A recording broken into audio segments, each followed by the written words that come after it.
أهلًا، بعد غياب يعني المفروض أنزّل على اليوتيوب أكتر من كده أنا عارفة، بس تضبيط الوقت في رمضان بالنسبة لي كان صعب جدًا، وكان عندي شغل وكده، فعقبال ما ضبّطت الدنيا دي.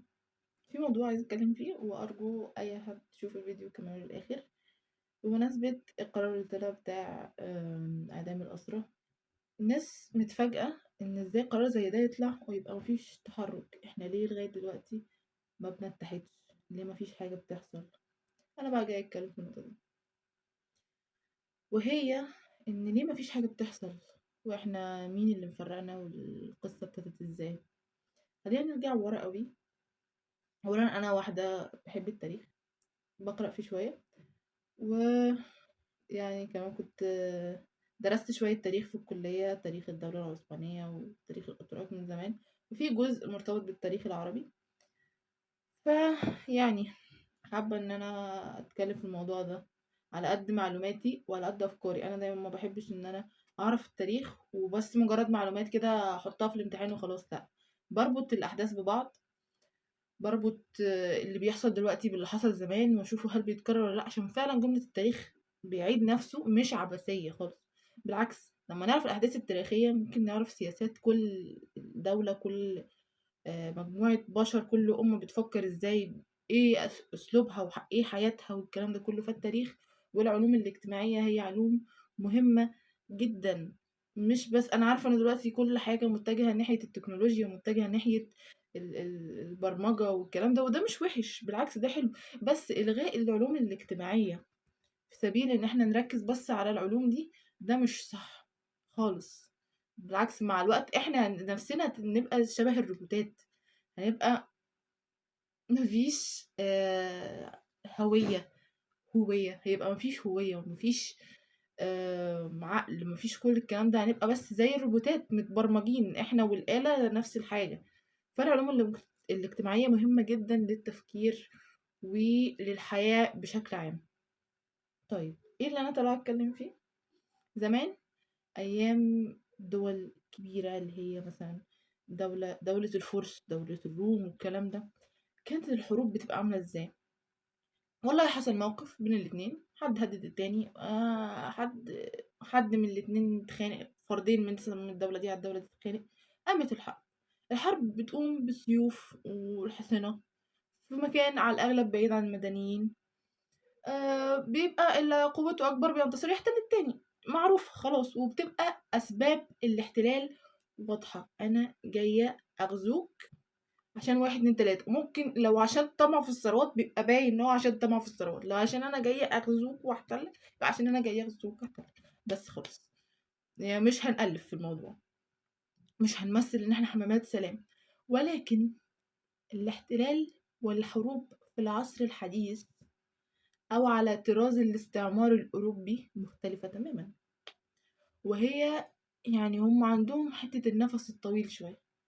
ده كل ده من الحاجات اللي أنا يعني دي آرائي الشخصية باجمّعها مثلًا من قراية كُتب الكلام ده وتفكيري، بس وارد يكون تفكيري صح، وبرضه اللي يسمعني يفكّر معايا، ولو يعني ممكن نتناقش، ممكن أطلع صح، ممكن تقتنع بكلامي، الله أعلم. المهم الاحتلال على الطراز الأوروبي بييجي على المدى البعيد وبكذا شكل.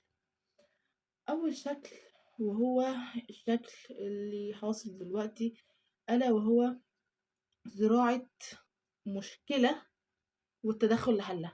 يعني إيه زراعة مشكلة والتدخُّل لحلّها؟ قريت في كتاب، الكتاب ده عن الصهيونية. بيقول إيه الكتاب ده؟ بيتكلّم في بداية الصهيونية خالص، هي ابتدت إزاي أساسًا وطلعت إمتى؟ أولًا الصهيونية ما طلعتش وقت اضطهاد اليهود في أوروبا أصلًا، وقت اضطهاد الألمان لليهود ما ظهرتش الصهيونية أو التفكير في إقامة دولة في فلسطين، مع إن الفكرة دي قديمة جدًا. ولكن ما كانتش ظاهرة أوي وقت الاضطهاد ده. طب أساسًا وعارفين يعني من القصص اللي انتشرت والفيديوهات اللي اتعملت ساعة الحرب، إن كان في برضه دول تانية مقترحة زي الأرجنتين وأوغندا. طيب اشمعنى فلسطين؟ فلسطين وقع عليها الاختيار زي ما من اليهود برضه وقع عليها الاختيار من بريطانيا. ليه؟ علشان فلسطين موقعها متميز في وسط الوطن العربي حرفيا، قريبة من قناة السويس ومن سيناء، فهيبقوا برضو قريبين منها. تمام. فيها مكان مقدس، فهتبقى ايه، برضو هتتدخل في العالم الإسلامي والمسيحي واليهودي، لأن القدس تهم الثلاث أديان. فكده بريطانيا هتفضل وضع ايديها على فلسطين. بس ازاي بريطانيا هتفضل وضع ايديها على فلسطين؟ مش هي المفروض وعدوا بإقامة دولة لليهود؟ لا، وعد بلفور ما كانش وعد بإقامة دولة، كان وعد بوطن. يعني ايه؟ يعني اليهود هنجمعكم وروحوا هناك كوطن. ساعتها كانت فلسطين تحت الانتداب البريطاني. يعني ايه وطن؟ يعني يقعدوا فيها بس مع العرب، جنبا إلى جنب مع العرب، وكل واحد ياخد حقوقه. إنما فلسطين هتفضل فلسطين، ومش هيتم إقامة دولة إسرائيل. وده مش دفاعا عن وعد بلفور، طبعا وعد بلفور وعد من لا يملك لمن لا يستحق. ولكن كان ليه بريطانيا عملت كده، وايه هدف بريطانيا؟ ما كانتش طبعا شفقة على اليهود والكلام ده زي ما طلع، ولكن كانت لزراعة مشكلة. يعني ايه زراعة مشكلة؟ دلوقتي لما اليهود يروحوا، اليهود هم عارفين اليهود عايزين يأسسوا دولة، هل العرب هيسمحوا بتأسيس دولة؟ لا. فهيفضل العرب مع اليهود يتعاركوا، لأن الانتداب كان ساعتها فلسطين تحت الانتداب البريطاني، والانتداب أو الاستعمار ما بيدومش. طبيعي الشعب في فترة ما هيثور وهيقوم عليهم وهيمشوا. إنما لما يحصل زراعة مشكلة إن يفضل اليهود في فلسطين، وهم بقى دول يضربوا في دول ودول يضربوا في دول، بريطانيا هتقعد بحجة ايه؟ حفظ الأمن وفصل القوات والسلام، تفعل وضعية عبلة كامل وتقول لك كان على عيني، أنا عايزة أمشي بس انتوا اللي عمالين تتعاركوا، ده أنا من غيري ده كان الموضوع هيبقى صعب.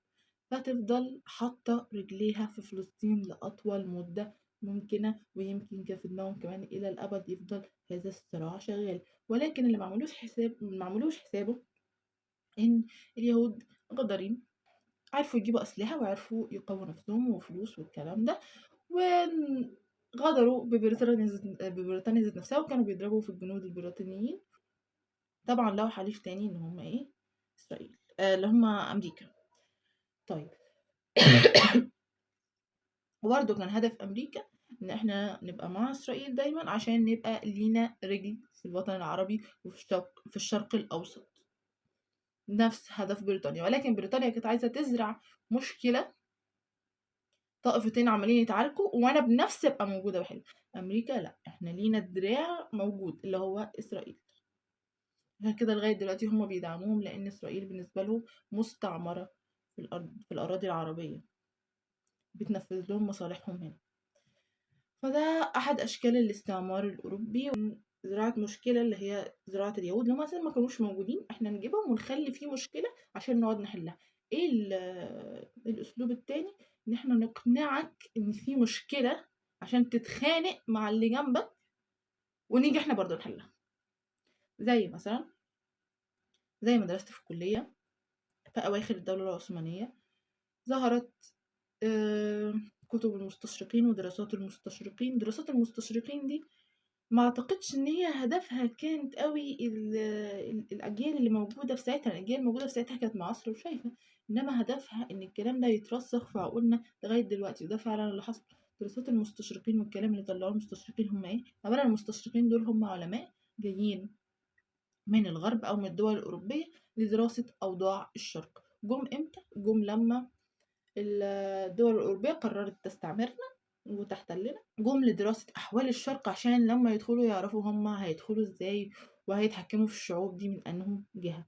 فدراسات المستشرقين طلعت حاجات كتير خلت الاتنين، يعني دولتين يقفوا قصاد بعض، زي مثلا الشعوب كمان تقف قصاد بعض.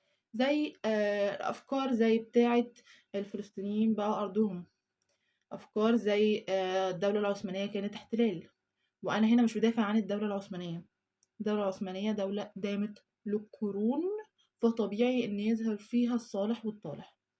ده طبيعي، أي دولة دامت لقرون طبيعي إن يظهر فيها حد كويس وحد وحش، حد بيفكر في مصلحة الأمة كلها وحد بيفكر في مصلحته الشخصية بس.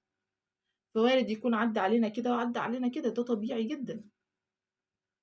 تمام، فأنا مش بادافع عنها، ولكن ما كانتش احتلال بالمعنى الحرفي، وما كانتش كل المدة اللي مصر كانت فيها تابعة للدولة العثمانية كانت وحشة، وكانت مصر في حالة انهيار لأ.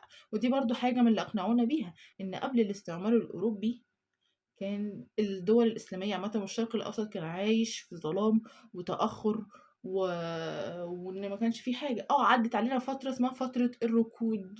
فترة الركود بمعناها إن ما فيش تقدُّم بس ما فيش تأخُّر. يعني هم سبقونا في فترة سبقونا فيها جامد، ولكن ده مش معناه إن إحنا كنا متأخرين علميًا وثقافيًا واجتماعيًا وأدبيًا وكل الكلام ده، لأ، إحنا كنا برضه على مستوى عالي من كل الكلام ده، ولكن هم سبقونا شوية فأقنعونا إن إحنا كنا متأخرين، بس إحنا ما كناش متأخرين، هم اللي قالوا كده. زي برضه ما دخلوا على الهنود والحمر وقالوا دول ناس متخلفين وإحنا جايين نمدّنهم ومش عارفة إيه، وقعدوا يقتّلوا فيهم. هو نفس المُبرر، إن أنتم كنتم عايشين في ظلام وإحنا جايين ننقذكم، فكان ده المُبرر اللي اتزرع في دماغ الناس أو اللي المفروض يتزرع في عقولنا عشان نكره الفترة ما قبل الاستعمار، عشان يبقى استعمارهم ليه مُبرر. إحنا جايين نخلّصكم يا جماعة، إحنا جايين نخلّيكم متقدمين، إحنا جايين نخلّيكم في مستوانا، ارتقوا بقى من التخلُّف اللي أنتم فيه ده.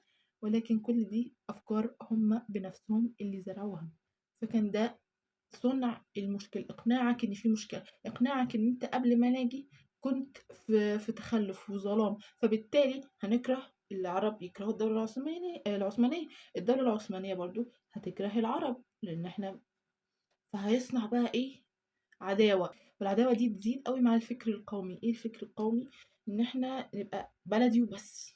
طبعًا بلدي مهمة جدًا، ولكن برضه دراسة التاريخ تحتاج إلى موضوعية. إن أنا أشوف كل الدول من كل الجوانب، مش بس أفكر في مصلحتي الشخصية وأطلع نفسي إن أنا ملاك وخلاص. أنا هنا مش بتكلم عن مصر، أنا بتكلم عامة عن الفكر القومي بشكل عام. فالفكر القومي ده برضو للأسف انتشر في تركيا. انتشر في تركيا وده كان من أسباب انفصال الدولة العثمانية، إن الأتراك بدأوا يشوفوا نفسهم إن هم أعلى وبتاع. وبرضو الأتراك كانوا شافوا نفسهم في فكر القومية ده إمتى؟ لما راحوا اتعلموا في فرنسا دخل في دماغهم أفكار الثورة الفرنسية.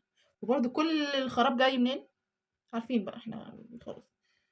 تمام. دول الطريقتين اللي بيخش فيهم الاستعمار.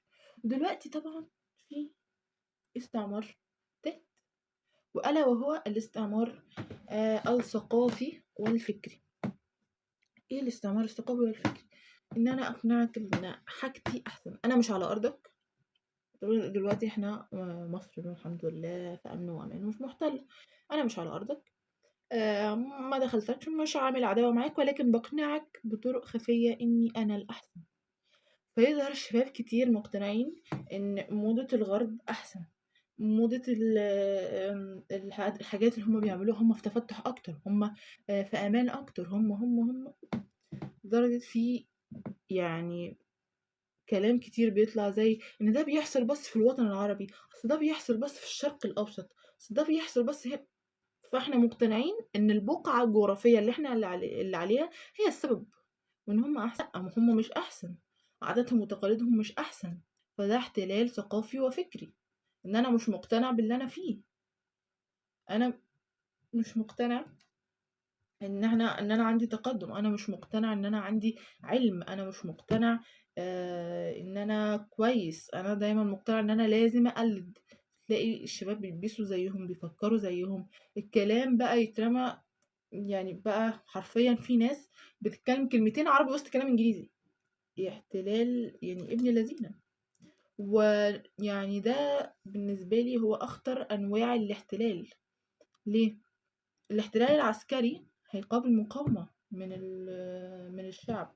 برضه يعني أي احتلال غيره هيخش بلدك أنت هتقاومني لأن أنت مش مقتنع بيا. إنما تخيل إن أنا أقنعتك بيا قبل ما أخش، وحسستك إن أنا أحسن وإن أنا أفضل وإن أنا هعيشك حياة أحسن وإن الحياة عندي أحسن، فلما أجي أخش عندك هتقاومني؟ لأ. ما أنت مقتنع إن أنا أحسن، بالعكس أنت مقتنع إن أنا خلاص بالنسبة لك وإن أنا الحياة التحفة وإن أنا حياة أحلامك. فده برضه من أحد أنواع احتلالهم. كتر سماع أفلامهم، سماع أغانيهم، سماع حاجات كتير تخلّينا مقتنعين باللي هُم بيعملوه، وأنا مش باقول مثلًا مش باعصم نفسي إن أنا ما باتفرّجش وما باسمعش الحاجات دي، ولكن إن أنت تتفرّج حاجة وإن أنت تتفرّج وتقتنع ويدخل عقلك اللاواعي حاجة تانية، ده شيء مختلف.